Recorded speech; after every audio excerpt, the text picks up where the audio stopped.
열심히 공부해서 좋은 주식에 좋은 투자를 하는 방법을 배우는 시간이죠. 주식연구소, 대한민국을 대표하는 주식 초보를 위한 최고의 선생님 염승환 이베스트 투자증권 리테일 사업부 이사 화상으로 연결하겠습니다.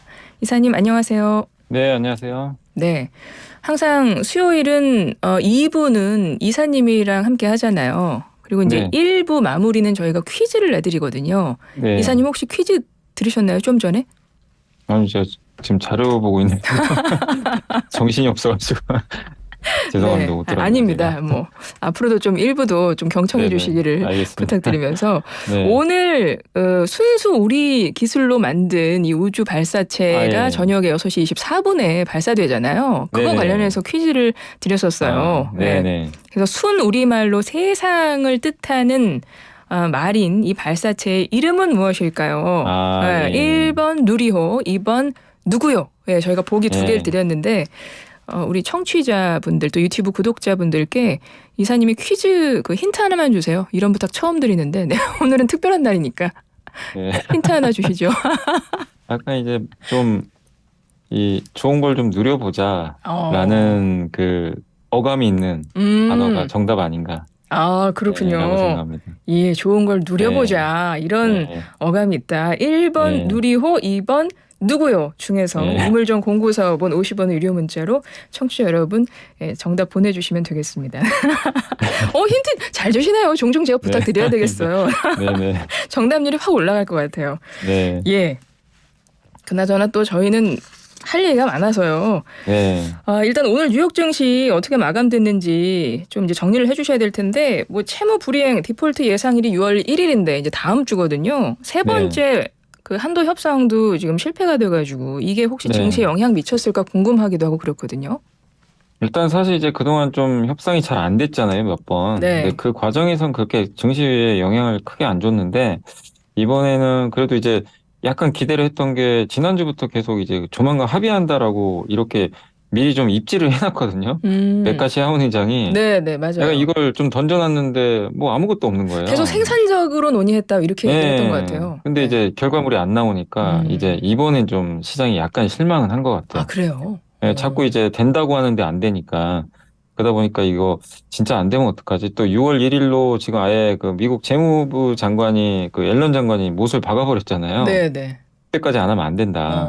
그러다 보니 시간도 얼마 안 남았고 그렇죠. 그리고 이 양당이 참 합의하기가 저는 이렇게 녹록치 않다고 그때도 말씀드렸던 맞아요. 이유가 서로 이게 추구하는 바가 좀 다르거든요. 공화당은 민주당 예산을 좀 깎고 싶고, 그 기존에 뭐 복지 정책도 있을 거고, 그 다음에 IRA라든가 우리나라 기업들이 보조금 받는 것들 있잖아요. 네. 공화당 측에서는 그런 것들도 약간은 좀 줄이고 싶어 하는 것 같더라고요. 뭐 전기차에 관련된 거나. 근데 민주당은 자기네 정체성이거든요, 거기가. 그런 이제 정책들이. 그러니까 여기서 양보를 할 수가 없어요. 사실. 그러다 보니까 이제 누군가는 양보를 해야 돼요. 해야 되는데 아직은 이제 시간도 남아있고 하다 보니까 양보를 안 하는데, 근데 결국엔 아마 시간이 임박하면 서로 조금씩은 양보를 할 가능성은 있어요. 그래서 저는 이제 시간이 다가올 때쯤이면 합의할 것 같은데, 그래서 어쨌든 이번 주 내내 좀 한번 뉴스 좀 보시고, 다만 아직까지는 어떤 결론도 안 나다 보니까 시장이 일부 실망한 데다가 또 그동안 미국의 나스닥이 굉장히 많이 올랐잖아요. 특히 빅테크 기업들, 뭐 애플이나 아마존, 뭐 마이크로소프트, 구글 이런 기업들이 올랐는데 이게 계속 오를 수는 없거든요. 그러다 보니까 이제 오늘은 좀 쉬어갔고 거기다 미국의 경제 지표, 제조업 지표가 좀 안 좋게 나왔습니다. 예상보다.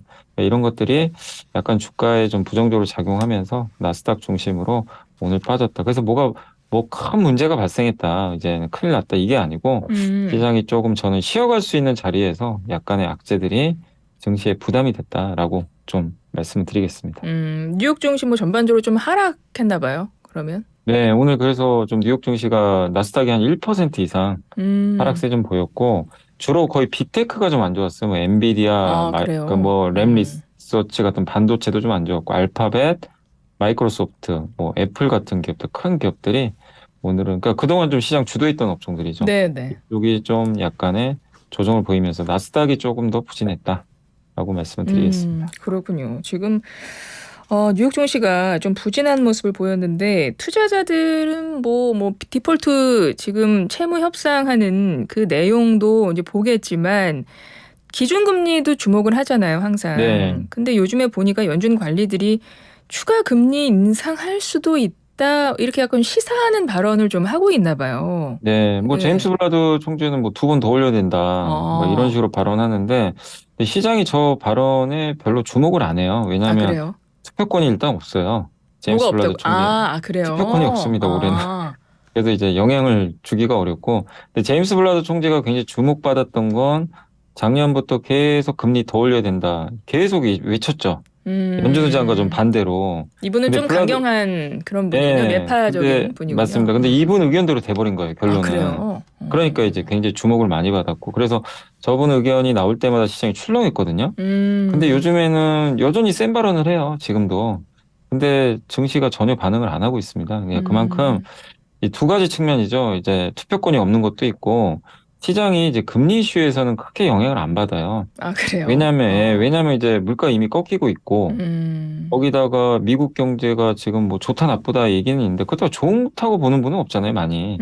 아주 좋은 건 아니고, 네네, 어쨌든 좀 식어가고 있는 건 사실이고, 예, 거기다가 미국 지역은행이 한번 난리가 났었기 때문에, 또 이게 섣불리 또 금리 인상하다가 좀 어렵고, 또 얼마 전에 파월 의장도 그 지역은행 리스크 때문에 대출 규제가 심해져가지고 음, 대출 줄이고 있거든요, 지금. 네, 대출 줄이면 자동으로 이게 금리 인상 효과가 생겨요. 긴축을 하는 아, 거잖아요, 예, 사실은. 예, 예. 그러니까 이게 굳이 기준금리 안 올려도 시장에서 알아서 긴축을 해버리고 있어요, 지금. 아, 그러니까 이제 무리할 필요가 없는 거죠. 그랬다가 괜히 또 금리 섣불리 또 올렸다가 이제 연준 의장 또 실수할 수도 있잖아요. 잘못하면 경기에 네네, 또 찬물을 끼얹으면 안 네네, 되니까. 그래서 지금 뭐 저런 이제 투표권 없는 분들이 계속 주장을 하지만 실제로 투표권이 있거나 파월 의장 같은 경우도 이제 금리 인상을 이제 거의 마무리 짓는 듯한 발언을 지금 하고 있기 때문에 음, 시장은 거기에도 초점을 맞추고 있다. 그래서 저런 발언들은 크게 지금 증시에 영향을 못 주고 있다라고 보시면 되겠습니다. 그러면 뭐 이제 경제 지표들이 발표가 되면 그 지표들을 보고 그에 대한 해석들이 나올 거 아니에요, 전문가들이. 네네네. 그런 거에는 예. 좀 영향을 받아요. 보니까 뭐 5월 종합 구매 관리자 지수 이게 좀 나왔다면서요. 네, 그게 좀 안 좋게 나왔는데 이게 뭐냐면 예전에는요, 그러니까 물가가 너무 오르고 막 이럴 때는 물가 잡아야 되잖아요. 네. 그래서 금리 올려야 되잖아요. 근데 금리를 뭐 조금 올리는 것도 아니고 뭐 자이언트 스텝이라 그래서 막 밟았죠, 사실은. 음. 근데 그때만 해도 경제 지표가 안 좋은 게 더 좋았어요. 아, 경제 그래요? 지표가 안 좋게 나와야 그 경기가 안 좋으니까 너무 이제 그동안 물가만 신경 썼잖아요. 그러면 연준도 경기가 안 좋기 때문에 물가만 신경 안 쓰겠지. 음. 그러면 금리 인상 속도를 늦출 수가 있잖아요. 네, 그리고 네. 경기가 좋으면 당연히 물가는 더 올라갑니다. 사람들이 소비를 더 하니까. 그렇겠죠. 근데 그래서 그때는 좋은 뉴스가 나쁜 뉴스가 된 거예요. 예, 음. 왜냐하면 이제 증시 악재가 된 거죠. 네, 네. 그때. 근데 지금은 아니잖아요. 지금 물가가 잡혔고 어느 정도. 아, 어느 정도 잡혔어요, 지금. 네, 음. 5% 이제 밑으로 떨어졌으니까. 그러니까 음. 좀 천천히 내려온 건 맞죠. 그래서 예전보다는 여전히 뭐 물가가 뭐 높은 건 사실이지만 그때 9% 넘은 거에 비하면은 많이 지금 완화된 건 사실이니까 음. 전 그래서 지금 시장이 그래서 그런 거에 대해서 이슈를 크게 영향을 안 받고 있고 요즘에 보면 그래서 미국 증시도 보면요. 오히려 이렇게 경제 지표가 잘 나오면 주가가 올라가요. 아, 그래요? 왜냐하면 이제 아. 올해 지금 이제 4, 5월 들어서 이슈는 미국이 진짜 하반기에 경기 침체 가냐 마냐거든요. 그렇죠. 이 논쟁이 심해요. 그러면 지표 잘 나오면 경기 침체 안 갈 수 있잖아요. 아, 경기 침체 아니구나. 그냥 이렇게 예. 생각을 하겠군요. 예, 그러니까 지금 시장이 보는 포인트는 작년과 올해는 완전히 다릅니다. 작년에 물가와 금리였다면 올해는 이제 경기 침체냐 아니냐예요. 어. 그렇기 때문에 경기가 지표가 좋으면 좋을수록 증시가 나쁠 게 없고요. 오늘도 음. 보면 그 제조업 지표 안 좋게 나왔잖아요. 네. 그것 때문에 또 빠졌거든요, 실제. 그래서 어. 이제는 경기 지표는 좋게 나오는 게 증시엔 좀 유리하다. 현재 시장은 그렇게 지금 음. 움직이고 있습니다. 그렇군요.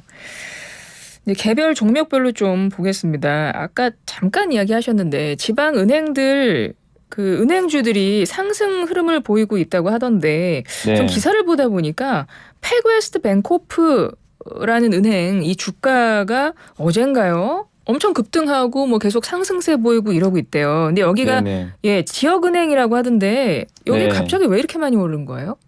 아, 여기가 이제 지역은행 위기가 사실 이제 많은 분들이 아직도 안 끝났다고 생각들 하시잖아요. 예. 그러니까 예금도 계속 이탈되는 것 같고 약간 이제 이런 우려들이 있는데 근데 최근에 나온 데이터를 보면은 지역은행 일단은 그 예금이 그동안 감소했잖아요. 네. 이게 다시 증가세로 좀 돌아섰대요. 아, 그래요? 그러니까 이제 뱅크런이 좀 끝나는 거 아닌가. 어, 요게 이제 제일 컸고, 사실 그게 제일 중요하죠. 그렇죠. 그게 첫 번째고, 그리고 지역은행들이 좀 손실을 좀 많이 봤잖아요. 그러다 음, 보니까 뭐 잘못하면 또 파산될 수도 있는 거니까. 그렇죠. 근데 그래서 현금 확보가 중요하거든요. 근데 음. 자산 매각한다는 소식이 있었어요. 아, 이 갖고 있는, 페베스 예, 뱅코프라는 데가요? 예, 여기가 이제 대출 자산 같은 거 있잖아요.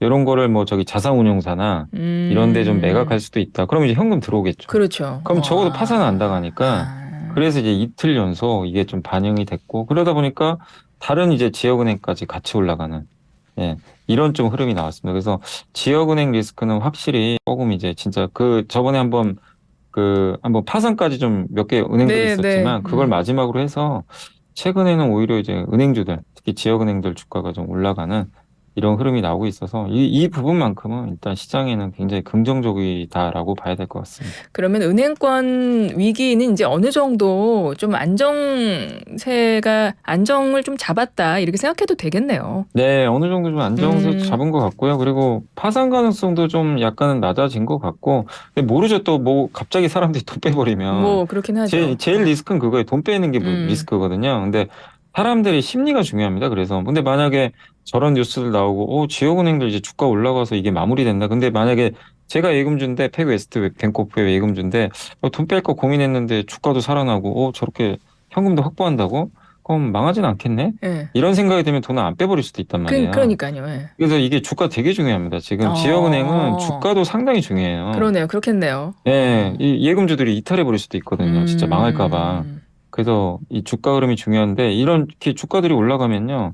파산 가능성이 낮아지거든요. 그래서 그렇겠네요. 일단은 지금은 좀 불은 좀 꺼가고 있다라고 음. 봐야 될 것 같습니다. 그렇군요. 일단은 은행권 위기는 좀 이제 잠잠해진 것 같아서 그 네, 부분은 다행인 것 같고 이번 주는 저는 반도체 쪽이 좀 궁금해지더라고요. 네, 미국의 반도체 기업이죠. 마이크론 테크놀로지. 지난 일요일인가요? 중국이 마이크론에 대한 제재 발표했잖아요. 네. 그리고 나서 마이크론 주가 뭐 달라진 거 없어요? 마이크론은 실제로 빠졌습니다. 빠졌어요. 한 2.8%인가 빠졌는데, 일단 이제 마이크론이 그전부터 좀 규제 이슈가 있었어요. 중국에서 좀 보안 검사하겠다. 네, 네. 그 이미 얘기를 했고, 근데 실제 보안 검사를 했더니 문제가 있다. 음, 그래서 이제 제재 들어갔고, 이제 중국 기업들 보고 쓰지 말란 얘기죠. 마이크론 반도체는. 음. 쓰지 말고 다른 걸 써라. 이렇게 했는데, 근데 그 타이밍이 너무나 공교로웠던 게 G7 회담 끝나자마자 바로 발표해버렸거든요. 맞아요. 네, 그러니까 이제 약간은 이건 좀 보복성 아니냐. 그러니까 음, 정치적인 거 아니냐. 그러니까 마이크론의 보안 문제가 없을 수도 있고 있을 수도 있는데 우리 알 수는 없지만 어쨌든 좀 정치적인 이해관계가 얽힌 거 아니냐. 근데 이제 결국 피해는 마이크론이 보는 거죠. 어떻게 네, 보면. 네. 그러다 보니까 이제 마이크론 주가가 좀 흔들리긴 했는데 어쨌든 마이크론이 매출 비중이 좀 돼요. 왜냐하면 중국에 수출하는 게 11% 정도 되고 아, 홍콩으로 우회까지 하거든요. 우회에서 들어가는 물량도 있어요. 이거 예. 합치면 20%가 넘어요. 어, 그러니까 이제 한 5분의 1이 중국 의존도가 있는 거죠. 그러니까 어, 만약에 우리 한국의 하이닉스나 삼성전자가 20% 물량이 수출이 안 된다고 생각해 보세요. 음, 타격을 당연히 받겠죠. 그렇죠. 그래서 마이크론도 영향을 좀 받았는데 어쨌든 이 부분이 계속 지금 미국과 중국의 이 반도체 갈등이 하루 이틀은 아닌데 음, 이게 이제 점점 더 원래는 메모리까지는 아니었거든요. 네. 이 메모리주인데 이게 메모리까지 퍼지고 아, 있어서 그러고 있어요, 지금. 예, 그래서 정말 좀 돌이킬 수 없는 음, 이게 강을 건넌 거 아니냐. 참 이렇게 평가들이 나오는데 다만 이제 우리나라 기업들 입장에서는 일단은 단기로는 호재입니다. 왜요? 왜냐하면 마이크론의 빈자리를 채울 업체가 삼성하고 하이닉스밖에 없어요. 근데 그렇긴 한데, 네. 삼성이랑 하이닉스가 그 자리를 지금 채울 수 있어요? 지금 너무 입장이 난처한 상황이지 않아요? 난처한데 그러니까 그거 좀 미국은 채우지 마라. 그러니까요. 근데 이제 그건 미국 입장이고 우리 네. 한국 기업 입장에서 한국 기업이 알아서 할 문제거든요. 그렇긴 그거는. 하죠. 예. 아니 왜냐하면 중국이 자체적으로 만들면은 사실은 이제 중국이 알아서 할 문제죠, 사실은. 음, 그럼 마이크론 것도 옛날부터 안 썼겠죠. 중국은 네네. 반도체를 못 만들어요, 아직은. 그 정도까지는. 예, 예. 그러니까 방법은 마이크론 걸 안 쓰면 삼성 하이닉스 거밖에 없는데 음, 또 삼성 하이닉스는 중국에 공장이 있단 말이에요. 네네. 거기 있는 것까지 못 쓰게 할 방법은 없어요, 사실. 근데 이제 음, 수출 가지고 뭐라고 할 수 있는데 근데 사실 이거는 우리나라가 알아서 할 문제 아닌가요? 하긴 그렇긴 하죠. 예. 맞아요. 근데 이제 미국에서 뭐라고 뭐 이게 메우지 마라라는 이제 정치권 음, 얘기는 나오는데 음. 어쨌든 우리도 어쨌든 수출해야 되잖아요. 지금 가뜩이나 수출이 안 그렇죠. 되는데 예. 그래서 요거는 규제를 뭐 미국이 제가 봤을 때는 마냥 하긴 좀 쉽지 않을 걸로 좀 보고는 있는데, 다만 이거는 어쨌든 정치적으로 좀 계속 잘 풀어 나가야 될 것 같습니다. 예. 그러니까요. 이 중국의 마이크론 제재가 그럼 우리 기업들은 일단은 하나의 기회 제공이 된 셈이네요, 지금. 일단 점유율은 늘릴 수가 있고, 만약에 근데 우리가 예를 들면 이럴 수도 있죠. 한국마저도 그냥 만약에 공급을 못하게 됐다. 그럼 무슨 일이 발생하면 공급이 줄어버립니다. 그렇겠죠. 이제 공급이 안 되잖아요. 음. 그러면 어떻게 되냐면은 반도체 가격이 올라버려요. 그러니까 전체적인 흐름에서는 사실 단기적으로 나쁠 건 없어요. 공급이 안 되면 오히려 가격은 올라가고, 공급을 하면 마이크론을 대체하는 효과가 생겨버리고, 다만 중장기적으로는 계속 이제 너무 갈등이 심하니까 이 부분은 좀 부정적일 수 있죠. 그렇죠. 그렇겠죠. 그러면 이렇게 지금 미국, 중국 뭐 반도체 뭐 전쟁이라고 표현하던데 지금 그러고 있고 막 제재하고 있고 막 이러고 있잖아요. 그러면 중화권 그 증시 내에서는 반도체 주가는 어때요? 이게 중화권 증시도 반도체가 여러 업체들이 있는데, 만드는 업체하고 장비 회사들이 있잖아요. 장비 회사들은 이제 자기네가 장비로 이제 공급을 하는 거고, 만들기 위해서. 그다음에 그 장비 받아다가 이제 만드는 회사들이 따로 있는데, 일단 장비 회사들 주가는 좋았어요. 왜냐면 지금 미국, 일본, 네덜란드 이쪽 통해서 뭘 하냐면 장비 중국에 공급하지 마라. 이거거든요. 그럼 장비 없으면 반도체 못 만듭니다. 그렇겠죠. 반도체는 반드시 장비로 만들어야 되는데 첨단 장비를 수출을 다 금지시켜 버리고 있어요. 그러면 중국 입장에서 뭘 해야 됩니까? 장비사를 자립시켜야죠. 국산화를 해야 되니까. 그래서 실제로 중국 반도체 장비 회사는 주가가 많이 올라갔어요. 기대감으로. 중국에서는. 예, 투자. 근데 정작 반도체를 만드는 그 파운드리 업체가 있습니다. 중국에도. 화홍 반도체하고 SMIC라고 하는데, 요 기업들이 이제 반도체를 자기네가 직접 만들거든요. 근데 여기는 이렇게 되면 자꾸만 규제가 들어오잖아요. 지금 뭐 일본 장비 쓰지 마라, 미국 장비 쓰지 마라. 근데 중국 장비는 아직은 이게 좀 떨어지거든요. 네. 그럼 어떻게 되겠습니까? 파운드리 업체들은 그 고품질의 반도체 만들기가 어렵잖아요. 당장은. 그래서 실제로 오늘도 빠졌어요. 그쪽. 그러니까 중국의 파운드리 반도체를 직접 위탁받아 제조하는 회사들의 주가는 좀 최근에 좋진 않다. 서로 좀 다르다라고 보시면 되겠습니다. 그렇군요. 반도체 문제 이거 어떻게 풀 수 있을까? 참 이게 진짜 어려운 문제 같아요. 늘 매주. 어려운데 정말 이건 정말. 근데 우리나라 기업들도 이게 중간에 껴가지고 너무 좀 이게 곤혹스럽잖아요. 너무 힘들잖아요. 기업이 뭐 잘못한 것도 없는데. 그러니까요. 진짜 반도체 우리가 제일 고생인 것 같아요. 미중 사이에서. 근데 반도체를 또 너무 잘 만드는 게 참 이게 어떻게 보면은 맞네요. 네. 맞습니다. 그런 입장도 있고요. 그러면 우리 국내 증시 상황 좀 보도록 하겠습니다. 요즘에 외국인 자금이 다시 돌아오고 있다던데 그런가요? 어느 정도예요? 외국인들이 지금 주식을 굉장히 좀 많이 사고 있고요. 올해 뭐 연초 대비해서 제일 많이 산 게 삼성전자입니다. 외국인들이. 그렇다고 하더라고요. 지금 9조가 넘게 산 걸로 제가 알고 있거든요. 9조를 샀고, 그다음에 오늘도 지금 외국인들이 주식을, 오늘은 많이는 안 샀는데 468억을 샀는데, 어쨌든 이제 외국인들이 지금 꾸준하게 한국 주식을 이제 연초부터, 작년까지만 해도 주식을 많이 팔았는데, 작년 가을부터 그 레고랜드 사태 있잖아요. 네. 그거 터지고 나서부터는 주식을 좀 계속 담고 있어요. 그리고 나서 지금도 좀 꾸준하게 사고 있는데, 근데 사는 걸 다 사는 게 아니라 특정 섹터를 집중해서 삽니다. 그래요. 뭐냐면 주로 사고 있는 섹터가 거의 반도체 제일 많이 사고요. 요새는 하이닉스도 사고, 그다음 자동차 회사들. 그다음 최근에 좀 많이 사는 게 그 조선업종. 조선업. 요새 조선주들이 주가가 굉장히 좋거든요. 그러니까요. 그렇지 않아도 그것도 여쭤보고 싶었어요. 근데 외국인들이 그것도 좀 사고 있고. 외국인들이 사고 있어요. 다만 이제 외국인들이 좀 파는 거는 좀 2차 전지 쪽은 좀 오히려 약간 비중을 줄이고 있고. 그러니까 외국인들은 약간 제가 방금 말씀드린 업종들은 다 경기 민감주인데, 경기가 안 좋지만 앞으로 좋아질 걸 기대하고 그 민감주 쪽을 계속 조금씩 좀 담아가고 있다. 그게 좀 외국인들의 좀 최근의 특징입니다. 그렇군요. 그리고 삼성전자가 굉장히 외국인들이 막 사고 있다고 그랬는데 아무래도 반도체에 대한 기대감이 좀 담겨 있는 거죠? 그리고 저는 이제 이거는 뭐 저의 또 개인적인 약간 내피셜일 수도 있는데, 왜냐면 왜 이렇게 말씀드리냐면 이게 검증된 건 아니라서 그런데요. 그 삼성전자를 외국인들이 사는 이유 중에 하나가, 저는 이제 저번에도 말씀드렸지만 워런 버핏이 TSMC 팔았다 그랬잖아요. 그게 이제 결국엔 TSMC가 지정학적 위치 때문에 좀 팔았다고 했잖아요. 그 대만. 근데 그래요. TSMC를 대체할 기업은 삼성전자밖에 없거든요, 지금. 전 세계에서. 네네. 파운드리 쪽에서는 그렇죠. 두 번째니까 경쟁자인데, 우리가. 예, 근데 물론 지금 아직은 경쟁이 안 되죠. TSMC에 점유율이 비해서는. 훨씬 많죠.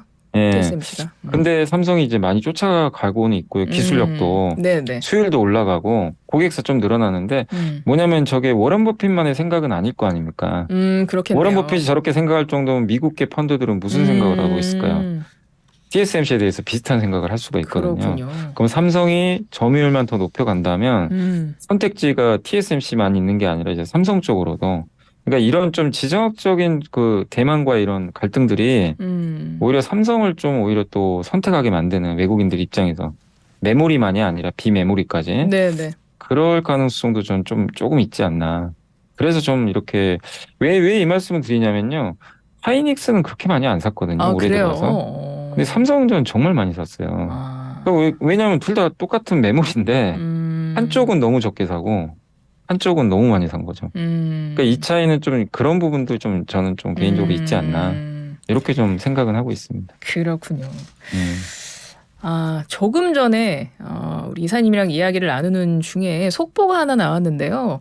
지금 네. 누리호 3차 발사 오늘 저녁 6시 24분에 발사 예정이라고 제가 계속 이야기를 하고 있었고 기대하고 있는 중이었는데 지금 발사가 좀 연기가 된 것 같아요. 지금 예. 누리호 기술적 문제가 있나 봅니다. 그래서 발사관리위원회를 개최할 예정이라고 하는데 뭐 냉각 관련 문제라는 이야기도 있다고 하는데요. 지금 구체적으로 뭐 나온 건 없는 것 같고 지금 속보로만 알려진 상황이어서요. 자세한 내용은 청취자 여러분 4시에 이어지는 뉴스에서 들으실 수 있을 것 같습니다.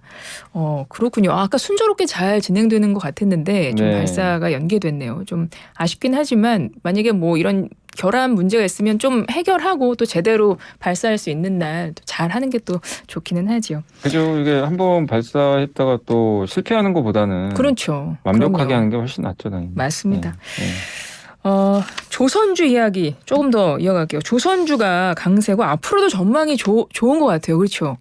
네, 조선주가 이렇게 강세인 이유는 일단 수주를 많이 해놨고요. 수주 잔고도 좀 많은데 문제는 이 수주 잔고가 돈으로 이게 전환이 돼야 되거든요. 네. 그러니까 돈을 벌어야 되잖아요. 수주만 하면 뭐합니까? 적자나면 그렇죠. 안 되는데 지난 몇 년간은 계속 까먹었어요. 아, 그래요? 수주를 해도 왜냐하면 저가 선박도 수주 많이 하고 또 이거를 선박을 만드는 과정에서 인건비나 예를 들면 원자재 비용 많이 올랐잖아요. 그동안. 네네. 뭐 이게 철강이나 이런 뭐 거기 배에 들어가는 원자재가 근데 이거를 다 떠안아야 돼요. 사실은 선박 만드는 회사들이. 네네. 예, 그러다 보니까 이거는 만들어도 적자가 나버린 건데 올해 드디어 1분기에 흑자 전환하게 됐고 아, 그래요. 예, 그리고 이 원재료비도 좀 떨어지고 있고 무엇보다 이제 비싼 선박 그러니까 옛날에 비싸게 이 수주한 선박들 있죠. 이게 네. 이제 건조가 이제 거의 끝날 때쯤에는 보통은 어떤 방식으로 받냐면 돈을 만약에 2조 원짜리를 수주했다고 치면요. 예. 60% 정도 있죠. 네. 60%면 1.2조죠. 1.2조를 언제 받냐면 거의 이제 다 만들고 나서 돈을 받아요. 그러니까 중간에 그래요? 현금 흐름이 없어요. 그거 만드는데 얼마나 걸리는데요? 보통 2년 걸리죠. 2년이 걸려요? 예, 그러니까 이게 그걸 이제 헤비테일 방식이라고 하는데 이게 건조 방식이 마지막에 많이 받아요. 테일, 꼬리가 이게 무겁다는 얘기죠. 그래서 네네. 이 방식을 많이 써요. 근데 그러면 이게 조선사한테 좀 좋지는 않죠. 중간중간에 현금 필요하거든요. 만들다 보면 그렇죠. 갑자기 자재비 오르고 그럼요. 그럼 어떻게 됩니까? 돈 빌려야 돼요. 그래서 적자가 나는 거군요. 네, 돈 빌려서 또 차입금 늘어나고 거기 이자 비용, 작년에 고금리 이게 좋을 수가 없었던 거죠. 아, 그렇군요. 근데 이제 그런 것들이 요새 좀 바뀌어요, 약간. 이제 약간씩 분배가 돼요. 뭐 예를 들면 이 단계별로 뭐 처음에 30, 중간에 30, 뭐 끝에 40 이런 식으로. 그럼 이제 조선사들은 좀 입장이 좀 낮고 이런 수주 방식으로 좀 바뀌는 것도 긍정적이고 그리고 어쨌든 작년보다는 금리도 낮아졌고 그다음에 인건비라든가 아니면 그 자재비가 꺾이고 그리고 비싼 선박들을 이제 수주해서 이제 만들어내면 어쨌든 단가 비싸잖아요. 네. 수익성 좋아지겠죠. 그러다 보니까 이제 올해부터는 흑자 전환해서 이게 25년까지는 계속 돈 많이 벌 거다. 이제 이 기대감하고 그 다음에 요즘에 선박도 친환경 선박으로 바꿉니다. 노후 선박들 많은데 이제 네. 규제 환경 규제 되게 심해져요. 네네. 그러다 보니까 이제 그런 부분에 대한 기대감들까지 해서 요새 주가가 좋은 것 같습니다. 네. 한 1분 정도 남았는데요. 요거 오늘 이제 누리호 발사 예정이 돼 있었고 많은 분들이 또 관심을 갖고 있었던 거기 때문에 끝으로 요거 하나만 여쭤볼게요. 네. 우주항공 관련주 있지 않습니까? 네. 이거 어떻습니까? 우주항공 관련주는 너무 누리호만 보지 마시고 예. 누리호가 성공하면 당연히 좋고 또 성공 못하면 또 주가 빠질 수도 있지만 예. 결국 우주 산업은 이제 국가적으로도 지금 정책적 지원하고 네네. 또 스타링크도 이제 들어오잖아요. 이건 거의 뭐 위성부터는. 확실시되는 미래이기 때문에 예. 그죠? 그래서 이 시장은 커질 수밖에 없어요. 그리고 옛날에 국가 주도였다면 이제는 민간 주도로 점점 넘어가요. 기업들이 할 일이 많습니다. 그렇죠. 그래서 예. 방산과 연계해서 할 수 있는 업체들 잘 보시고 다만 돈 보는 기업과 안 보는 기업은 나누셔야 됩니다. 옥석 가리기는 꼭 하셔야 된다. 네, 그건 나누기가 참 어려운 건데. 네, 예. 그래서 일단 돈 버는 기업 위주로만 보시면 좋겠습니다. 어떤 기업이 돈 버는지 여쭤보고 싶은데 시간 다 됐어요. 방산 네. 기업들이 방산 기업? 알겠습니다. 예, 이사님 오늘 말씀 여기까지 드려야 될 것 같아요. 오늘 말씀 또 잘 들었습니다. 고맙습니다. 네, 감사합니다. 예, 지금까지 염승환 이베스트 투자증권 리테일 사업부 이사와 함께했습니다.